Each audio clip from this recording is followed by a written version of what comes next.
So when RE/MAX came in, a bunch of the agents and Gary Keller's first office and his administrative staff left to go to RE/MAX. So Gary gathered the next group of agents that still were there and said, hey, this model is going to change the industry. We need to reinvent ourselves in order to compete with this. We are kicking it off with episode 41 today, and I always like to start with a compliment. When I first walked into this office, obviously I was very excited and at the same time very nervous.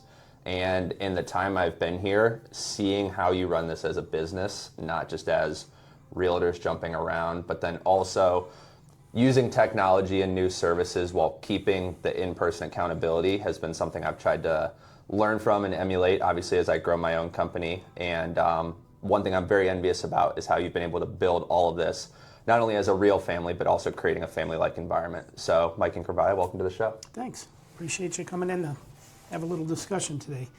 Yeah, we're fortunate because we have the three of us, Mike, Sylvia, and myself, and it's kind of a good blend. I'm the old school type person. Sylvia handles a lot of the day-to-day things that go on during real estate transactions, as well as Mike does too, but Mike obviously has a lot more technological prowess than I do, I guess you would say. But yeah, I mean, my philosophy is, you know, when someone joins our team, you know, there's a good chance that eventually they may end up leaving, and I like to treat people the same coming as go, you know, the same going as when they came. Yeah. You know, and it's inevitable because we're here to help people grow their businesses, and eventually they may get to the point where, you know, they want to grow their own business and their own team, and we're here to help them. And at EXP, there's a definite advantage to that as long as they stay with the company. Yeah, so to go back to where it all started, so originally it was Sylvia who was in real estate, correct? Sure, she started in '95. Okay. She was a lone wolf until 2003, and she was getting pretty busy, and I told her, because the company she was working at, it was a traditional-minded company where they all think they compete with each other, and that's still a big problem. In the same office? Yeah, but, okay. But in the business, people think they compete with each other, and they don't. You compete with the person you look at in the mirror every morning. Yeah, because when you do the actual numbers of market share percentages, it's like they're not fighting over 49 and 51. Right. It's like 1% Exactly. and 2%. I mean, if you get 2 or 3% of a certain market, a certain city, that's a big deal. That's pretty big. So I told her, I said, look, I had been in the insurance business since 1984. I retired from the insurance business, I think, about 3-4 years ago now. And but back in 2003, I said, look, let me go get my license. I got some extra time because I had full staff with my insurance company. I'll help you do open houses so you could be out with buyers or sellers, whatever, and I'll run a buyer if you need me to run a buyer. And that was the beginnings of the team. And so at this time, you were very versed, let's call it, in the insurance space. Did you have any nerves stepping into the real estate space, or had you kind of been on the sidelines so much that you already kind of knew where she needed help? Well, yeah. So my role has always been the marketing. I pay all the bills. I, you know, decide pretty much what we're going to do to move the business forward. And that's so I never really was planning on becoming a realtor. Yeah. You know, to this day, I have never written a contract. So if someone's watching this and wants you to drive them around all Saturday, that's not you. Well, I mean, I could do that, but I wouldn't be the one writing the contract. Fair. It's just not something I'm interested in. I mean, I've gone out and I've done listings with Sylvia and on my own. But my primarily role is to, you know, be at the top of the food chain, helping grow the business, attracting people to the team, you know, and making sure that they have what they need to help grow the business. Yeah, and it's so one thing I wanted to ask is, like, as a parent, I've seen kind of two approaches. There are some parents that keep their kids completely in the dark. You know, mommy and daddy work today, and then they're done. And then there's other business owners I meet that even from a young age, they start introducing their kids to concepts like home ownership, money management, seeing how other people buy. So as Mike Jr. is growing up, is he involved in this? Does he know a lot about it? Or are you kind of just letting him see things from the sideline? He's getting to know more and more about how I run the business. I mean, he could step in, obviously, and there wouldn't be a problem. You know, he could do what I do. But right now, he's so busy with buyers and sellers. I'm saying back when. So when he's like in middle school and high school, did he know a lot about it, or is it kind of something he ignored? Funny thing is when Sylvia was first in the business, there was one particular time when she had called him and said, Mike, you know that computer thing that I do to go, you know, and can you go up and do, and he was able to get into the MLS as a 13 or 14-year-old, whatever he was at the time. he's always had an interest in real estate. He actually came in the insurance business with me for a couple of years, and after a couple of years, he said, I'm not really crazy about this. I don't like the fact when homeowners or auto rates go up $50 and my friends are, hey, what are you doing to me? But he liked the feel and the touch of real estate. Okay, so he liked the people side, but the actual product of insurance, it didn't excite him. Right, and I don't blame him. Yeah. After so many years, I didn't like it anymore either. It's such a different strategy altogether, a different animal. So when was the conversation of like, hey, Dad, I think I want to be a realtor? As soon as he told me he didn't want to do the insurance anymore. Okay. Yeah, that was pretty much it. It was, okay, you're going to try with me? It wasn't something I forced on him. It was just kind of came about. And I said, Mike, why don't you, get your license? And, so he got his insurance license, did that first for a couple of years. And then we decided maybe real estate was better suited for him. And it really has taken off very well for him. So as he starts doing this, I talked to Sylvia off camera. One of the things he gave her a lot of props for was that she didn't push college in a kind of area of Ohio where it's very normal to go to high school, get your degree, and whatever happens, happens. Did you guys see it as okay for him to not go to college at the time? Or what was your mindset behind that? I loved it. Yeah. I loved it. Saved us a ton of money, because I saw a lot of people his age going to college and they're getting out with marketing degrees and they're out there selling copy machines. If you're going to do something, in my opinion, you want to do nothing wrong with college. You're going to be an attorney, an accountant, a doctor. You definitely need that 4-year degree. But if you're going to just go to college to take up general studies and then get out with a marketing degree, you're still going to end up having to, being in business for yourself is still the greatest thing, I think. And do you find it interesting, kind of the American psychology, that if someone were to say, hey, I'm making a $150,000 investment in my business, but there's no promise it could do anything, most people would be negative or pessimistic. But if you say that about a college degree, it's almost applauded. Do you think there's like kind of a false reward structure with the younger generation? Well, let's face it, the whole college thing over the last 20 years or so, in my opinion, has just gotten out of hand. And a lot of it is because the government has made it, so easy with the student loans, which then there's no accountability for the colleges to keep raising their prices because everybody borrows the money. And it's really sad to see what's happening. In the meantime, all of the, if you listen to Mike Rowe, yeah. With all the blue collar jobs where those people are making, great money. And there's more than enough work sitting on the sidelines. Right now there's such a lack of, good qualified general contractors and, electricians and plumbers. And, when I got out of high school, a lot of people went right to the steel mill, and they were making tons of money. And then unfortunately, the steel industry just got kind of passes out, sent offshore, and now I guess we're trying to bring a lot of this stuff back. But, the college thing, it's not for everybody. And I recognized right away it wasn't for Mike. And then same thing with my daughter. She got a job in the 9th grade as a part-time job through school at a dentist. That was 25 years ago, and she's still there. She's a manager of one of the offices now. Yeah. It's something I've talked about on this show a lot was, I not only went to Kent State, but I worked for them. And I kind of joked that it was one of the worst pyramid schemes I've been involved in because I was the kid that used to have to talk to all the thousands of parents and their kids on day one, how to get involved on campus, how to do these things. And the final time I gave that speech, I said, you need to join a fraternity, you need to join outside organizations, you need to go to local networking events, and I'm starting to realize none of these are what they're taking a loan out for. I went there for 2 years. I was enrolled for one, but I was there for 2. You were there on the weekends for the second year? Yeah, the second year was just partying every weekend. Kent was a great place to have a great time, but it's just, again, me too. I was a C student my whole life, When it comes to effort or drive, I have an A, but when it comes to study and stuff like that, and it's probably because I have a little OCD, which I didn't even realize at the time, Yeah. But, so it wasn't my thing, and maybe we passed it down in the genes. I don't know. I don't think it's a bad thing. And I think especially, too, it's good to not be trained negatively about these experiences, right? Because when you guys got into real estate, it hasn't always just been the same like your daughter for 25 years, right? Like you guys have moved a few times. Yeah. So talk me through that, because I think that's one of those taboo subjects. Brokerages, you're talking, moving brokerages? Yeah, like in real estate, it's very taboo, right? People, they switch, but they don't really announce why. Maybe they hype up their new company, but you've done this multiple times, right? So you've kind of seen the evolution. So it all started with Sylvia. The first company she went to locally here was Coldwell Banker, which was originally Bob Schmidt Realty. Okay. Bob Schmidt was a builder, still is. Yeah. Matter of fact, he built our house, and she wanted to go there because they represented the new homes. So she wanted to be on that Bob Schmidt team.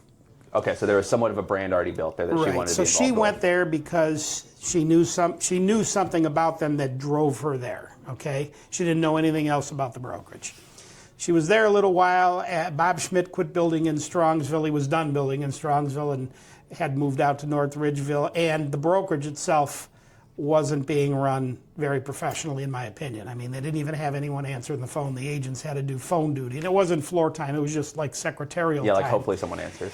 And it just didn't seem like it was a great fit. And at the same time, she had a friend who was an assistant to the manager of the local Realty One office, which was the big dog in Strongsville at the time. Realty One at one time was #1 real estate company in Northeast Ohio. And this goes back to the year 2000. So she made the move to Realty One.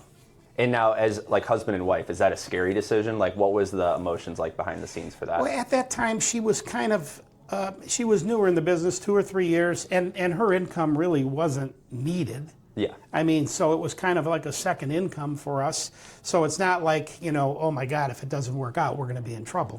So you were a little more level-headed probably as you talked through it. Yeah, the move from Realty One to when we went to Keller Williams 6 years later, that was probably a little bit more nerve-wracking. So this is what, 2006, 2007? In 2006, we were introduced to Keller Williams, and Keller Williams came to us and offered us to be part owners of the office. The way they open their offices is they'll get 5 or 6 partners together to throw the money together to open a franchise.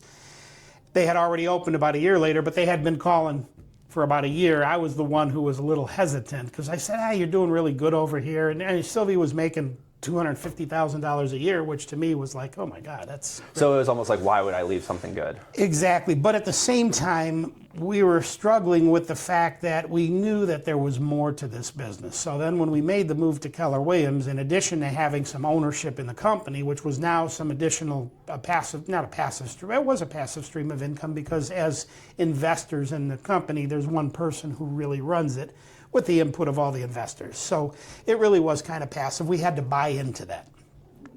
So we did, but then when we come to Keller Williams, it was all about growing your business and your brand to the point where you start needing leverage to build a team. And when you say it was all about growing that, like what does that look like?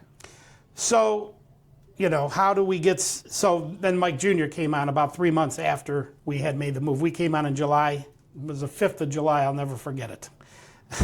We were called into the manager's office, and she said, I understand you guys are going to Keller Williams, and I don't know what we're going to do about that. And I said, well, I don't know what you're going to do about it, but that's your #1 producer in the office, and if there's something you think you have to do about it, go ahead and do it. We walked out of the office, and I told her, I said, that's it, we're leaving today. We were originally planning to go a few months down the road, and unfortunately, push came to shove. Leaving a brokerage is never fun because they knew what they were losing in Sylvia. She was their top producer.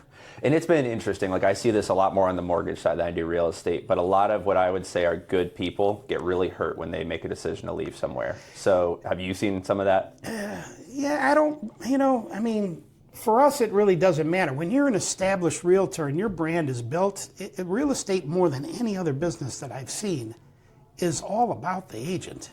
Yeah, like none of the clients care at all. No, they don't care. It's just a line on the paperwork. Yeah, she was going on appointments the day she left, and they didn't even know really what company she was coming over to talk to her about. They knew it was Sylvia. It was Sylvia. That's the way it's always been.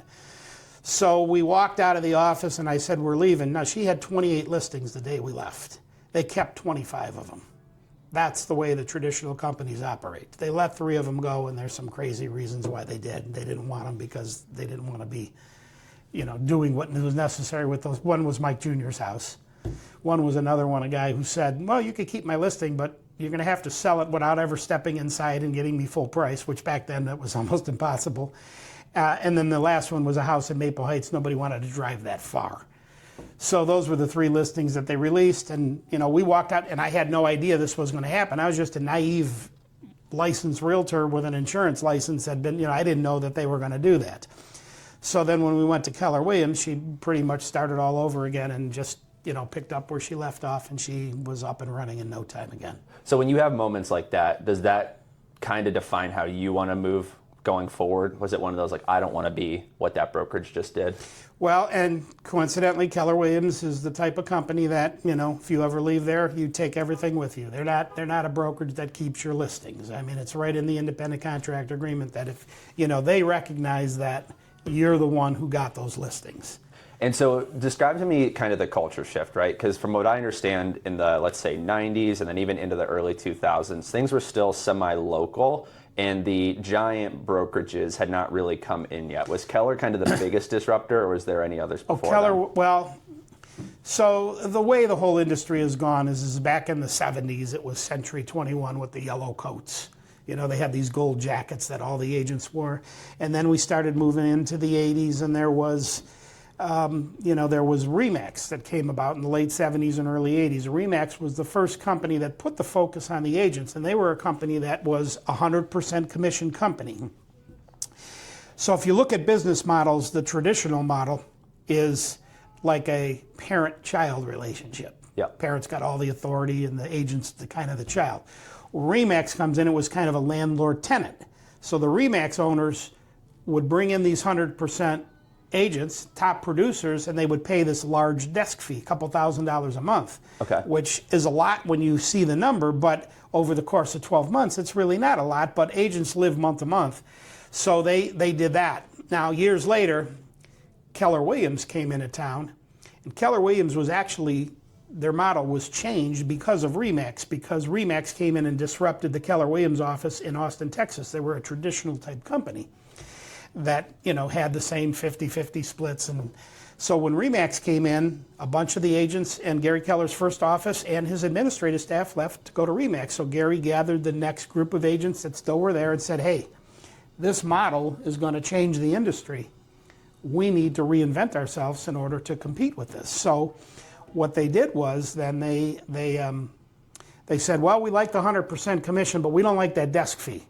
So let's do a split. We'll do a 70-30, and when you hit a cap, then you get to go to 100%. And at the time, what was that concept like? Was that a big deal? It was a real big deal because, as an example, when Sylvia was at Realty One her last year there, we paid the company $90,000. She was on a 78% split, which is still a pretty good split, but $90,000. And I'm looking at KW thinking 21, 18 plus a $3,000 franchise fee.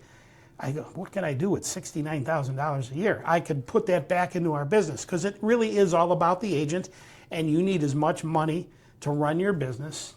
So you saw that was like your first clear, oh, this is tactical leverage. 100%. And the other thing is the thing I liked about Keller Williams is they had this thing called profit sharing. It reminded me a little bit about my insurance renewals. When I sold somebody an auto or home policy, as long as they kept paying that, I got a little bit off of it each and every year. So this profit sharing thing was kind of like that. So they had profit sharing. So for a number of years, it went on really well. And then in 2014 or 15, along comes this new concept company called EXP. And so did you hear about it then, or was it just... Well, I heard about it because one of my partners in the Strongsville office was the first broker in Ohio. And he went there, and a couple of our agents went there. And of course, we blew it off at the time because it's like, they're never going to make it. It's kind of a goofy concept. And of course, we were hearing all the talking points at KW because I think they were a threat. They definitely were a threat. Yeah. And what does that language usually sound like when the place you're at starts to realize there might be something better? Does it go from free to kind of controlling? Absolutely. And, I remember specifically on stage, Gary Keller said, if you went to EXP, God help you. I mean, when you bring up your competition like that, you're basically admitting that they're something that is, They want to control the narrative. Exactly. Yeah. So that's when, things started changing. And I mean, this company has grown from 2014 from brand new startup with, one or two agents to 80, I think we're at 87,000 now. The largest cloud brokerage company. And the reason it's so successful is because you have the company here and the agent here. Nothing in between. At a franchise model, you have the international company, and then they sell regions Those regions hire people to run the region, both from a recruiting standpoint or a growth standpoint, and then the operational. And then they sell market centers to franchise owners. So you have all that bureaucracy in between, whereas at EXP, all of that's eliminated, so all of the savings, we pay EXP 20%. It's an 80-20 split, and then of course you have a cap on the 20. When that 20 comes into EXP, half of it goes into a revenue share pool, and the other half goes into running the company. Yeah. And then they have a platform, and all those people at EXP work in the cloud. And So expenses are lowered. it's way lower, way lower. They're running the company on 10%, basically. Let me try to understand this correctly. So I got the invite from, I think it was Steven last week, to do that Zoom call. So where is he the principal broker of? Is it the entire state of Ohio, or how does that work? He is one of 4 brokers in the state of Ohio. How many brokers are there at like a Keller Williams or another brokerage? Well, each market center has their own broker. So we're looking at 4 compared to like 50 in the state of Ohio, or even probably more than 50. I don't think there's 50 market centers in Ohio. There's let's see, 4 or 5 here in Cleveland. There's probably 4 or 5 in Columbus, 4 or 5 in Cincinnati, Dayton. There might be 25. Okay. But the thing about it is here's one of the reasons why it started making sense to me.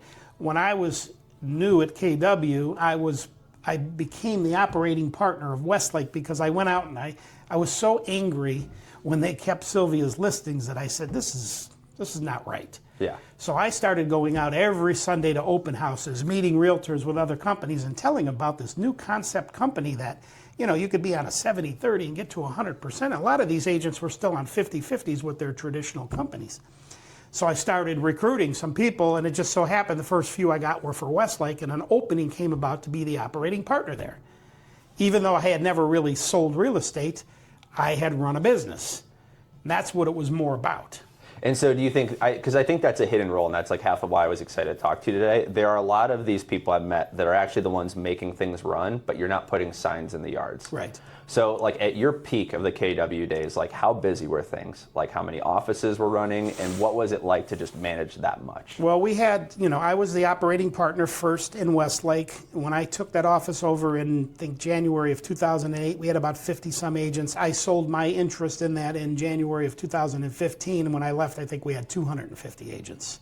So as an operating partner, you're responsible for the finances, you're responsible for the vision of the company, and you're responsible for hiring a team leader who is really the CEO of the company, who's doing most of the recruiting and.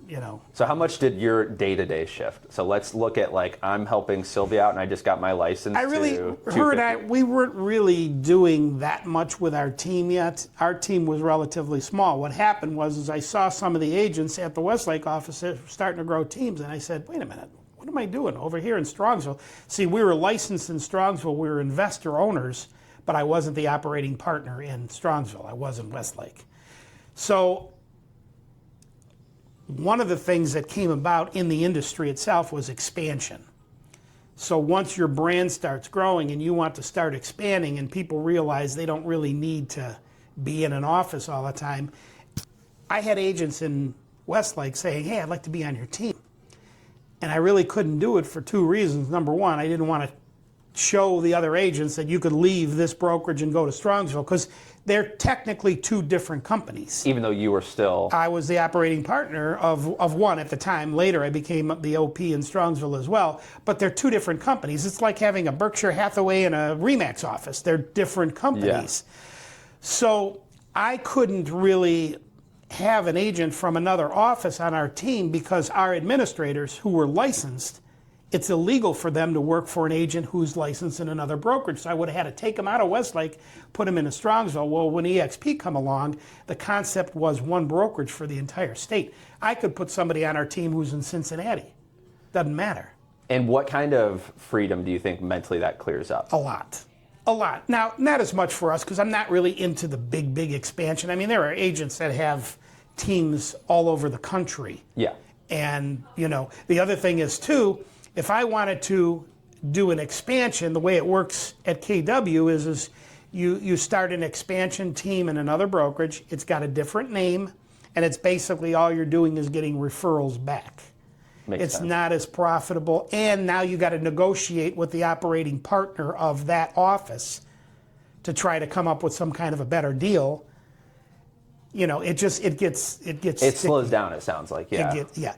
Here's the other thing with the franchise companies. At KW, I don't know how many offices they have, maybe around 1,000, 1,100 or something like that. They all think differently. Even though they have to abide by the franchise agreement for the most part, they're all running a little bit different. Yeah. Especially now because they're playing defense because there's so many more disruptors now than there were. KW was the disruptor back in the day. Now they, like everybody else, are being disrupted by the cloud brokerage models. It makes so much sense. So if you were to sub back in time to like 2000, what would you tell a younger version of yourself about what real estate looks like today? Like what would shock your mind the most back then about how things look? You know, the funny thing is as far as building your brand and building your business, that really hasn't changed. I would just tell somebody is don't fall in love with your brokerage. Respect them, like them. But I've had so many agents over the years that I've tried to talk to about coming, oh, I love my broker, I love my man. That's great. You can still love them and be in a better business model. For me, it was always about the business model. Yeah. I want to go where it's the most efficient to grow our business. Now, not every agent is looking to grow a big business. Yeah, know. and is that, how do you handle that, right? Because you obviously talk to a lot of people that maybe they want to switch or maybe they're joining this office. Do you find most agents want to get to a point and then be comfortable? Or do you feel like most agents just want to make the most money they can? I think most agents, a lot of them don't know what they want. A lot of them are just out there selling homes and not realizing that there's a better way. I mean, for me, you know, because of the fact that we got ownership and I had profit sharing, and we had in our profit sharing tree at Keller Williams, we had 650 people scattered throughout about 40 or 50 cities throughout the country. And but the profit sharing, it takes a whole lot more for you to get really compared to revenue share. There's no comparison. I mean, when I left Strongsville, it was costing almost $1 million a year to run that office. So you got $1 million worth of expenses. You know, you got rent and salaries and utilities and taxes because they own the building, all that stuff. So you got $1 million a year before you get to $1 profit. Whereas revenue share, because of all those expenses that are eliminated, they're able to share the revenue. People think, it's some kind of a scheme or all. Trust me, if revenue share didn't work, Michael Jordan would have never had the revenue share deal he got with Nike. I mean, you know, it's definitely any agent today, if they're not looking at a revenue share model, not that I'm saying they have to become recruiters, Yeah. but this is a model that agents are all going to eventually migrate over to. Because the philosophy seems to be if you're going to build a team, that makes sense, right? If you're going to build a team, it certainly makes sense, but even if you're not going to build a team, because over the course of time, people are going to say to you, hey, I see you're doing pretty good in real estate. How'd you get in? Well, I got my license, you know, and then they're going to want to get their license, and then they may come and join and name you sponsor, and now you got somebody that revenue share is flowing because of what they're doing, and it comes from the company, not from the agent. Yeah. You know, it's a win-win. It really is. So the other thing is, too, at EXP, there's your commissions, there's the revenue share potential, and then there's also the fact that you can earn and buy stock. Yeah, so that was very interesting to me when I first, I guess, understood or heard of EXP. How does that work for people that don't know? So as an individual agent, if you're a really good producer and you're doing about 30 deals a year as an example, you can, once you cap and then do so many more deals, you can become what is called an icon agent. Okay, so at EXP we have a $16,000 cap. That's the maximum we pay to the company. Once you become an icon agent, you can earn that or you're awarded that $16,000 back in stock. Half of it you get back immediately, $8,000. The other $8,000 over the course of the next 12 months, there's a few things you have to do, like maybe go on a panel on a Zoom call, attend a few regional events, maybe go to the EXP convention, and then you'll get the other $8,000. So we've been here 3 years, eligible for Icon 2 years. Sylvia has achieved Icon 2 years. In addition to that, you can now buy stock at a 5% discount using your commission's 5% maximum. So out of every deal we do, we take 5% and buy stock. And I don't really care if the stock is up or down. It only matters when you're going to sell what it's costing. Yeah. Right now, the stock is down. All stocks are down the last 3-4 days, especially. Yeah, You know, Fidelity didn't stock look great market's this getting morning. hammered. But you know what? It's a buying opportunity. I mean, when you've been around as long as I have, you've seen highs and lows with everything. I remember in 2008 when everything crashed, you know. Yeah, everything's on sale.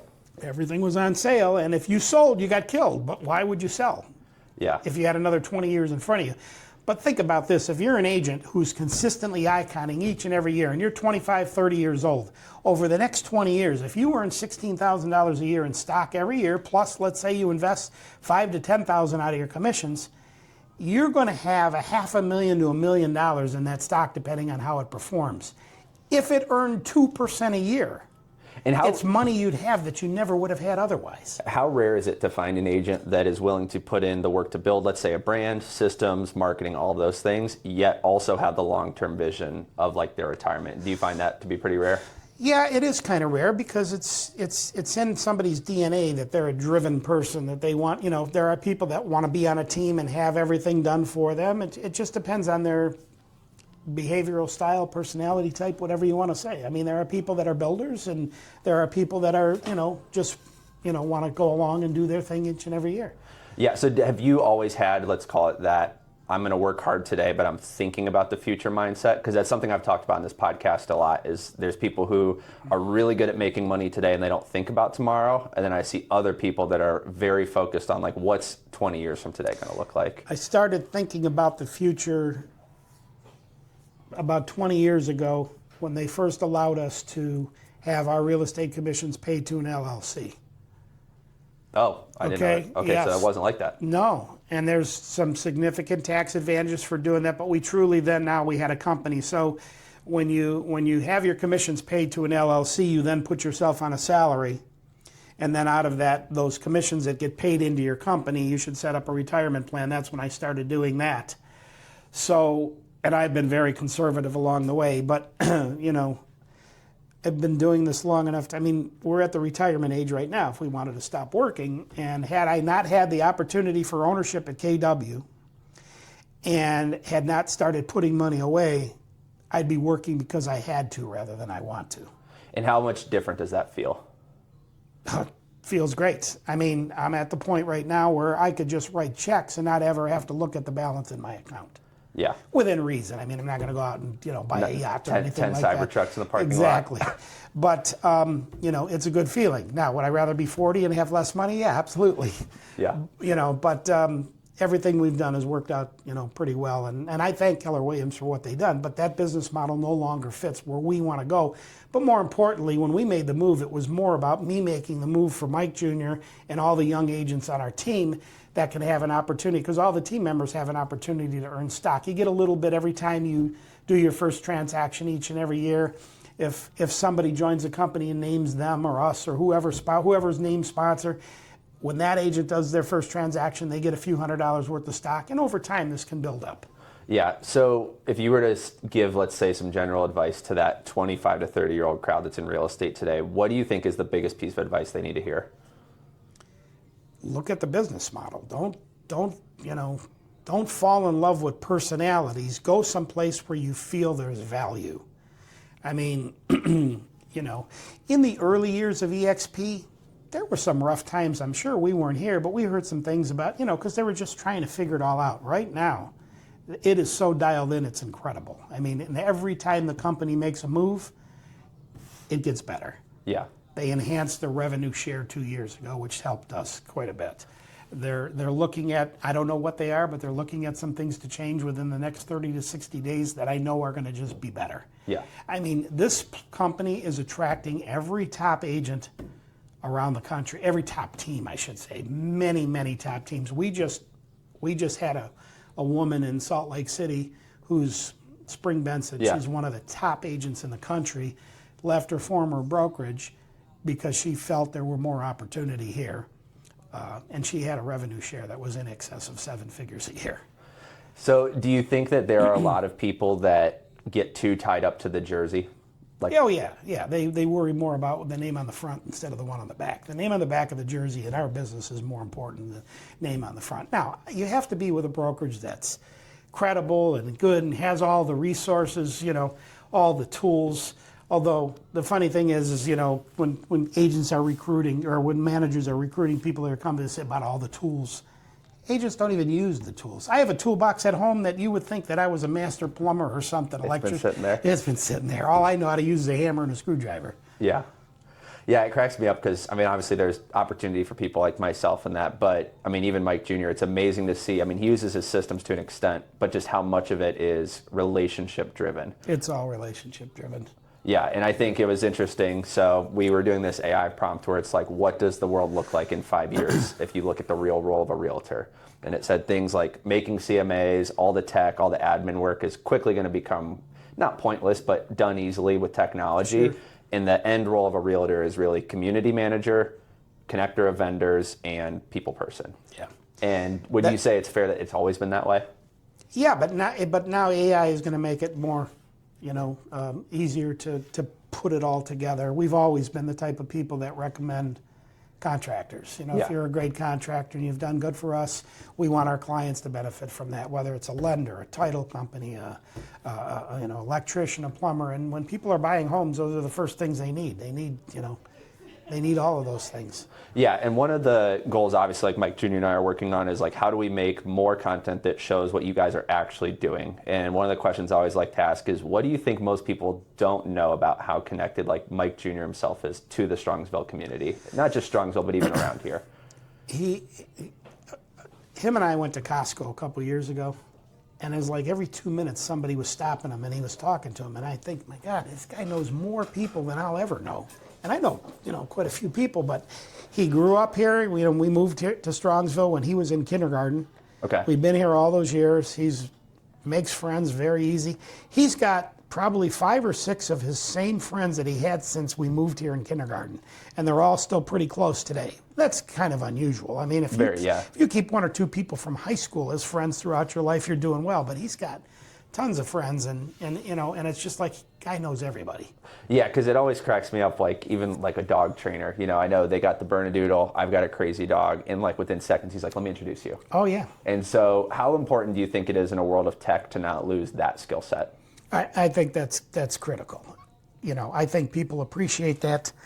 And it's, we do it all the time. As a matter of fact, Laura, who's our team leader on our team here, she needed a groomer for her dog. So I says, use this Nancy. We've been using her for 20 years. She's fantastic. Yeah. She comes, mobile groomer. She comes to the house every 6-7 weeks, whatever it is, and she just loves the dogs, and they love her. You mention her name, and the dogs go crazy knowing she's coming. They just love her so much.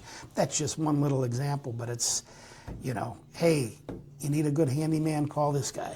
We've been using a guy by the name of Bruce for 25 years. Sylvia first met him when she started in the business at Coldwell Banker. He was the husband of one of the agents there, and he happened to be remodeling the office she was in.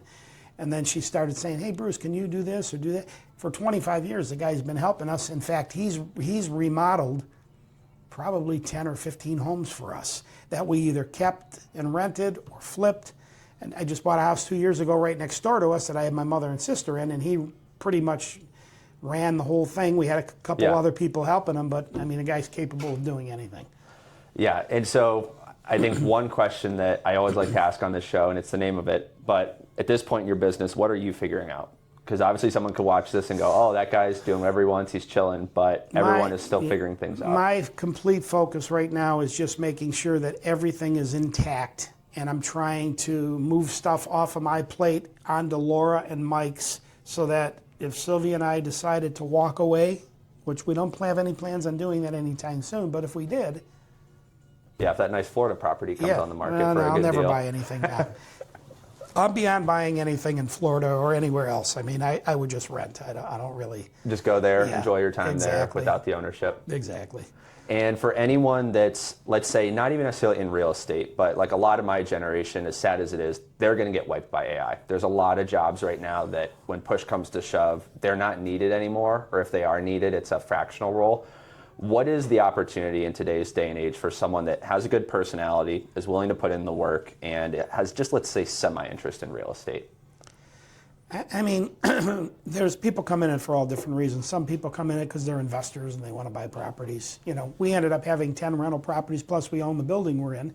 I only have 2 rental properties now because I sold them, but all of those were opportunities that came about because we have a real estate license. Yeah. You know, you go out to a home to list the home, and some people want to just sell the house right away. You give them a number, they're happy with the number, you end up buying the house and using it as a rental property, and we did that quite successfully. A little difficult today because the inventory is so low, but there's always going to be opportunities there. That's one reason why. Other people go into it just because, I know people that came into real estate because they had a terrible experience with their realtor when they bought a house. And they want to do better. And they want to do better. And for a young person who, let's just say, 25-year-old male or female, they love sales, but they don't know where to go. Do you think there's still opportunity in real estate? There's absolutely opportunity. There's always going to be opportunity.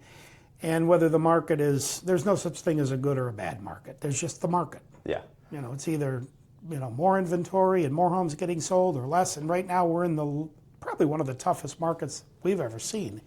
But you could still succeed if you do the things necessary. You know, the pie is so big, and as time goes by, we'll have less agents, you know, that are serving the public. I think we've sold nationally 5.5 million homes, the highest year, and I think last year was under 4 million. So it's quite a bit of, you know, shifting that happened in the market last year. Yeah, I remember in 2022, I was down in Naples, and I met like the first billionaire I'd ever met. And he asked me 2 questions. The first one, he's like, "What do you do?" And I told him. And then the second, he said, "Okay, cool." He goes, "Do you believe in recessions?" And I felt like it was a trick question at the time, but I said, "No, I don't." Because I had started my business as a result of COVID, getting rid of every company I wanted to work for. And so what advice do you give to someone who always thinks it's about the market? Is it truly about the individual, do you think? It's about what you do, how you react to the market that you are in. Yeah. You know, I mean, right now we're in a market that there's less homes being sold. Does that mean that you're, you know, going to get out of the business because of that? Some people, yes. Some people just go ahead and do different things in order to stay relevant. But recessions, you know, I mean, I've seen everything from gas lines in the 70s, you know, to, you know, I remember back in the day when big companies were going out of business, like Chrysler. I remember when Chrysler, you know, and you never thought such things would happen, but it's just, you know, you live long enough, you see everything in business, but it's cycles. Everything goes in cycles. Yeah, and if there's I remember gas at 25 cents a gallon. I'll take it. Yeah. So if someone's watching this, and let's say maybe they knew you in the past, or they've kind of seen you online, or maybe they met you at a networking event once, is it still uncomfortable for them to reach out, or do you think more people should have an open mind and just start a conversation? Because I think knowing you personally, you've been through more, at least in Northeast Ohio, than anyone I've met. And I feel like for me personally, I get enrichment out of asking you about these different timelines because there's a lot of peace in seeing how many things have actually stayed the same. But if someone out there might feel like they can't reach out, what would your message to them be? Well, first of all, you know, should people keep an open mind? Absolutely. Have I always kept an open mind? No. It took me a year to make the decision for us to go to Keller Williams. I had a closed mind. There were some reasons behind it, but I had a closed mind.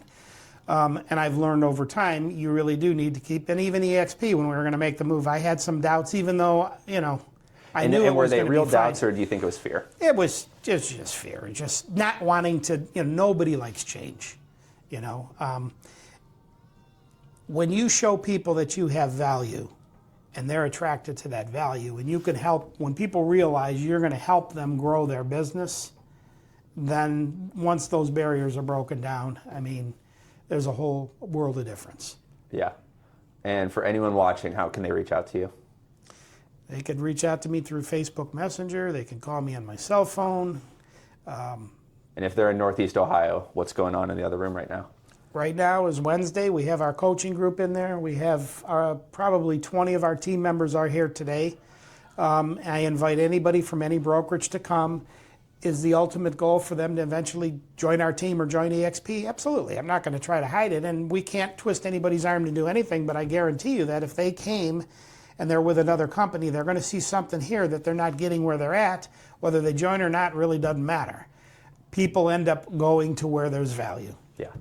Awesome. Episode 1 complete. Okay. Thank you. Easy peasy.